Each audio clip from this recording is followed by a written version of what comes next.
नमस्कार। भगवत Gita chanting tutorials में स्वागत है एक बार फिर। इस वीडियो में हम भगवत गीता के 10वें अध्याय का 33वां और 34वां श्लोक चैंट करना सीखेंगे। इस वीडियो को शुरू करने से पहले अगर आप हमारे चैनल पे नए हैं तो चैनल को सब्सक्राइब कर लीजिएगा, वीडियो को लाइक और शेयर करिएगा, जिससे कि भगवत गीता हर घर गीता का जो हम अभियान चला रहे हैं उसमें आप हमारी मदद कीजिएगा। श्लोक नंबर 33 गोज लाइक दिस। 33वें श्लोक को हम इस तरह से चैंट करते हैं। अक्षराणामकारोऽस्मि द्वन्द्वः सामासिकस्य च अहमेवाक्षयः कालः धाताहं विश्वतो मुखः। पहले देखते हैं इस श्लोक में पहला और तीसरा चरण कहां पे छूटते हैं। मैंने कैसे चैंट किया था? अक्षराणामकारोऽस्मि, पहला चरण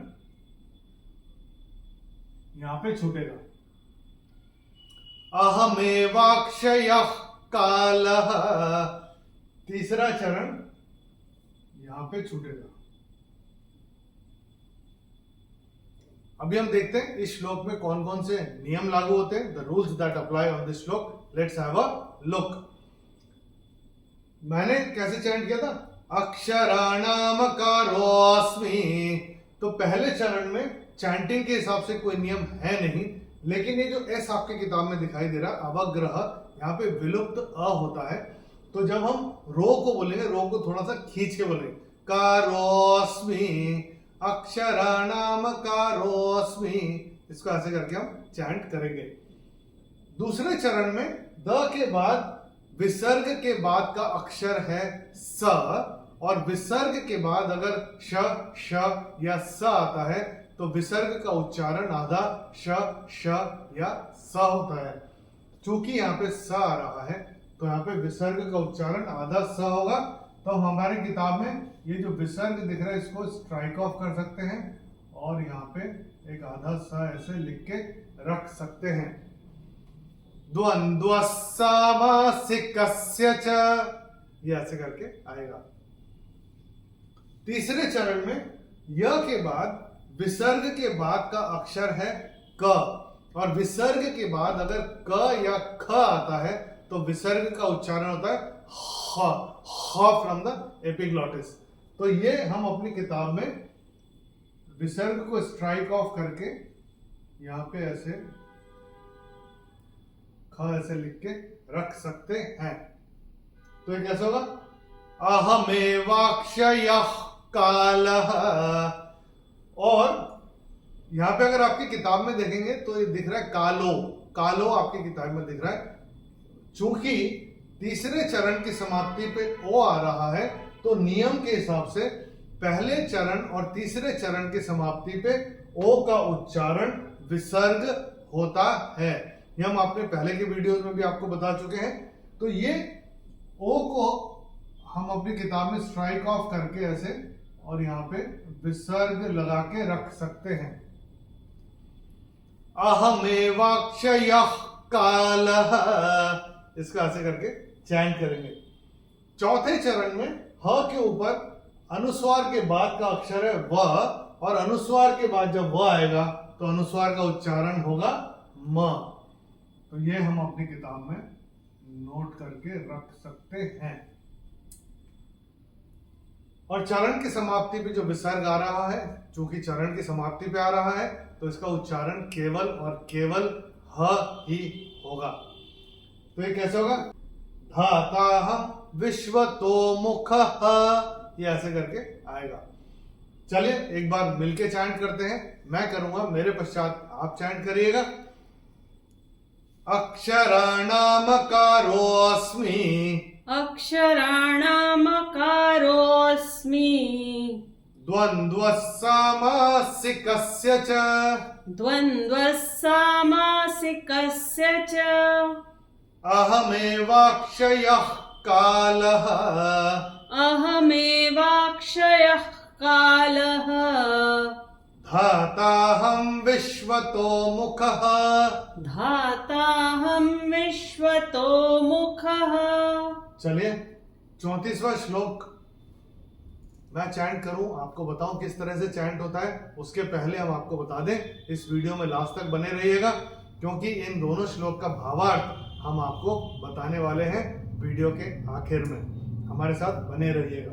अभी देखते हैं 34वां श्लोक चैंट किस तरह से करते हैं। Let me chant it for you first.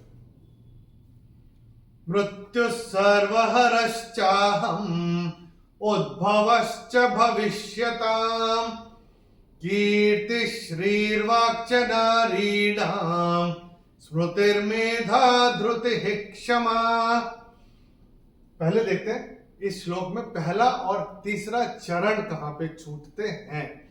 मैंने कैसे चैंट किया था? मृत्यु सर्वहरश्चाहम्। अभी अगर आप देखेंगे सर्वहरश्चाहमुद्भवश्च, ये आपकी किताब में एक शब्द दिखाई दे रहा है, लेकिन इस शब्द में पहला चरण छूटेगा और दूसरा चरण आरंभ होगा। तो जब मैंने चैंट किया था मृत्यु सर्वहरश्चाहम्, तो मैंने यहाँ पे चाहम, तो ये जो आपकी किताब में ये मुंह जो दिख रहा है, मुंह, इसका कंस्ट्रक्ट कैसा है? म हलंत प्लस छोटे ऊ की मां, छोटा ऊ, मुंह। तो यहां पे म जो है हलंत पे ये चरण समाप्त हो जाएगा, तो यहां पे आ जाएगा म हलंत। मृत्यु सर्वहरश्चाहम्, यहां पे ये चरण समाप्त हो जाएगा और ये जो ऊ अब जो बचा, ये ऊ आ जाएगा यहाँ पे, यहां से ये दूसरा चरण आरंभ होगा। उद्भवश्च भविष्यताम्, ये ऐसे करके होगा। तो पहला चरण यहां पे छूटेगा और तीसरा चरण मैंने कैसे चैंट किया था? कीर्ति श्रीर्वाक्च नारीणाम्, तो ये यहां पे तीसरा चरण छूटेगा।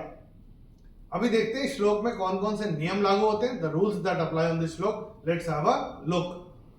मैंने कैसे चैंट किया था?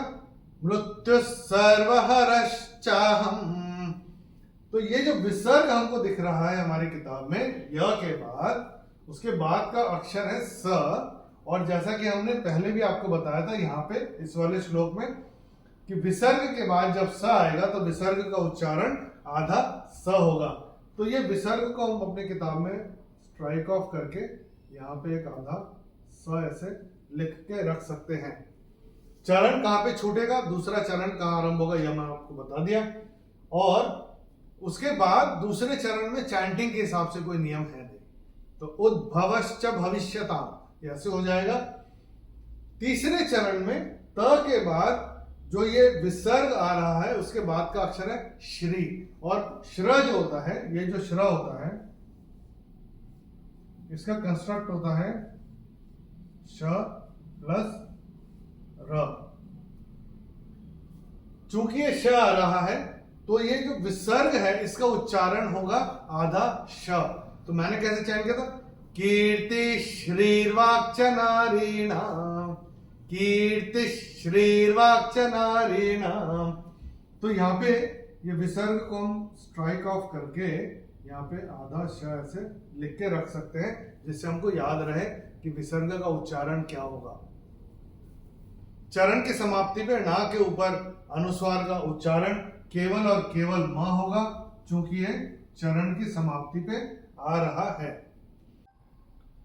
और ये चौथे चरण में अगर आप देखेंगे त के बाद विसर्ग के बाद का अक्षर है क्ष, क्ष, और इसका जो कंस्ट्रक्ट होता है वो होता है क प्लस श। तो विसर्ग के बाद जब क या ख आता है तो विसर्ग का उच्चारण होता है ह, तो इसका जो उच्चारण होगा वो होगा ह। यह हम अपनी किताब में नोट करके रख सकते हैं। और चूंकि यहाँ पे त पे छोटी ही की मात्रा है तो ध्रुति क्षमा, ये ऐसे करके आएगा, ध्रुति क्षमा। स्मृतिर्मेधा धृतिः क्षमा। ये ऐसे करके इसको हम चैंट करेंगे। चलिए एक बार मिलके चैंट करते हैं। मैं करूंगा, मेरे पश्चात आप चैंट करिएगा। मृत्यु सर्वहरश्चाहम्, मृत्यु सर्वहरश्चाहम्, उद्भवश्च भविष्यताम्, उद्भवश्च भविष्यताम्, कीर्तिश्रीर्वाक्च नारीणाम्, कीर्तिश्रीर्वाक्च नारीणाम्, स्मृतिर्मेधा धृतिः क्षमा। स्मृतिर्मेधा धृतिः क्षमा। चलिए एक बार दोनों श्लोक एक के बाद एक चैंट करते हैं। एक बार रिवीजन भी हो जाएगा। Let's experience the bliss of the Bhagavad Gita. Chanting कहीं जाइएगा ना, साथ में बने रहिएगा। दोनों श्लोक का भावार्थ हम बताने वाले इस वाली चैंटिंग के बाद। तैयार है? चलिए शुरू करते हैं। अक्षराणामकारोऽस्मि, अक्षराणामकारोऽस्मि, द्वन्द्वः सामासिकस्य च, द्वन्द्वः सामासिकस्य च, अहमेवाक्षयः कालः, अहमेवाक्षयः कालः, धाताहं विश्वतो मुखः, धाताहं विश्वतो मुखः, मृत्युः सर्वहरश्चाहम्, मृत्युः सर्वहरश्चाहम्, उद्भवश्च भविष्यताम्, उद्भवश्च भविष्यताम्, कीर्तिश्रीर्वाक्च नारीणाम्, कीर्तिश्रीर्वाक्च नारीणाम्, स्मृतिर्मेधा धृतिः क्षमा। स्मृतिर्मेधा धृतिः क्षमा। चलिए अभी देखते हैं भगवान अपनी विभूति के बारे में इन दो श्लोक में अर्जुन को क्या बता रहे हैं। तो पहले इसमें क्या बोल रहे हैं? अक्षराणामकारोऽस्मि। बोल रहे हैं अक्षराणाम, अक्षरों में आकार, अकारः अस्मि। तो अक्षरों में वर्णमाला में जो अ जो आता है वो मैं हूं। तो अ कैसे होता है? अब जैसे कोई भी, जैसे हमने यहाँ पे लिखे हुए ना, जो हलंत वाले जो होते हैं वर्णमाला में क ख ग घ जो हम करते हैं, जो हम उसमें जैसे क है, ये कैसे होता है?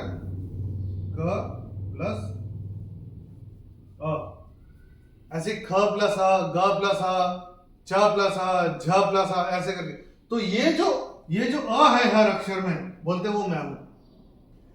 अक्षराणाम आकारः अस्मि, भगवान कह रहे हैं। तो अक्षरों में जो आकार है वो मैं हूं, अर्जुन। उसके बाद बोले द्वंद्व सामासिकस्य च। सामासिकस्य ने समासों में, जो समास होते हैं उनमें, समासों में मैं हूं, द्वंद्व समास ये कह रहे हैं। और अहमेवाक्षयः कालः, ये कैसा है? अहम एवं अक्षयः कालः, ऐसे करें। तो अक्षय काल होता है कि जो कालों में जो महाकाल होता है, ठीक है, वो मैं हूं। अक्षय कालः, कालों का महाकाल वो मैं हूं, ऐसा कह रहे हैं। धाता हम विश्वतो मुखः। तो विश्व रूप में मेरे जो चारों तरफ जो मेरे मुख हैं, जो विश्व रूप में जो मेरे चारों तरफ मुख हैं, वो जो कि धाता हम, जो कि धाता अहम, जो सबका धाता है, जो धारण और पोषण करने वाले जो मेरे चारों तरफ मुख हैं मेरे विश्व रूप में, वो मैं हूं। ऐसा भगवान कह रहे हैं अर्जुन को इस श्लोक में। फिर कह रहे हैं मृत्यु सर्वहरश्चाहम्। तो ये क्या है? मृत्यु सर्वहरः च अहम। तो हर चीज का जो नाश होता है उसमें जो मृत्यु है वो मैं हूं। तो सब चीज का नाश करने वाला और जो मृत्यु का जो कारण है हर चीज का, हर भूत का, वो मैं हूं। और फिर कह रहे हैं उद्भवश्च भविष्यताम्। भविष्य में जो उत्पन्न होने वाला है उसका उत्पत्ति का हेतु भी, कारण भी मैं ही हूं। उद्भवश्च भविष्यताम्। तो उद्भवः च भविष्यताम्। तो भविष्य में जो उत्पन्न होने वाला है, उद्भवः उसका उत्पन्न करने का कारण हेतु भी मैं ही हूं, ऐसा कह रहे हैं। फिर कह रहे हैं कीर्ति श्रीर्वाक्च नारी नाम स्मृति मेधा ध्रुति ही क्षमा। तो कह रहे हैं नारियों में स्त्रियों में कह रहे हैं जो कीर्ति है वो मैं हूं, जो उनका कीर्ति है स्त्रियों की वो मैं हूं। श्री का मतलब होता है ऑपुलेंस, श्री का मतलब होता है वैभव, भगवान का ऑपुलेंस उसको बोलते हैं श्री को लक्ष्मी भी बोलते हैं। तो श्री वो मैं हूं, इसलिए स्त्रियों को लक्ष्मी बोलते हैं ना, घर में लक्ष्मी आई है तो बोलते हैं श्री वो मैं हूं। वाक जो वाणी है वो मैं हूं। उसके बाद बोल रहे हैं स्मृति मेमोरी वो मैं हूं। मेधा इंटेलिजेंस भी मैं ही हूं। ध्रुति का मतलब होता है फॉर्टिट्यूड और पेशेंस। तो स्त्रियों में जो फॉर्टिट्यूड है, जो पेशेंस है वो मैं हूं, और जो क्षमा करने की जो शक्ति है स्त्रियों में वो भी मैं ही हूं। तो स्त्रियों में मैं क्या क्या हूं बोलते हैं, कीर्ति मैं हूं, ऑपुलेंस मैं हूं, लक्ष्मी मैं हूं, वाणी मैं हूं, मेमोरी मैं हूं, स्मृति मेधा इंटेलिजेंस में हूं, ध्रुति पेशेंस फॉर्टिट्यूड भी मैं ही हूं, और क्षमा करने की शक्ति भी मैं ही हूं। हम आशा करते हैं जो जो नियम हम आपको बताते आ रहे हैं वो आप अपनी किताब में नोट करते जा रहे होंगे। अकेले बैठ के कभी चैंट करेंगे तो काफी इजी रहेगा चैंट करने में। अगले वीडियो में हम भगवत गीता के 10वें अध्याय का 35वां और 36वां श्लोक चैंट करना सीखेंगे। In the next video, we will learn how to chant the 35th and the 36th श्लोक of chapter 10 of the Bhagavad Gita. इन दोनों श्लोक का भावार्थ हमने बता दिया है, लेकिन अगर आपको रेफर करना हो तो वीडियो के डिस्क्रिप्शन में हिंदी और अंग्रेजी में दिया हुआ है। जिस भाषा में रेफर करना चाहते हैं उस भाषा में आप रेफर कर सकते हैं। अगले वीडियो तक के लिए नमस्कार, हरि ओम।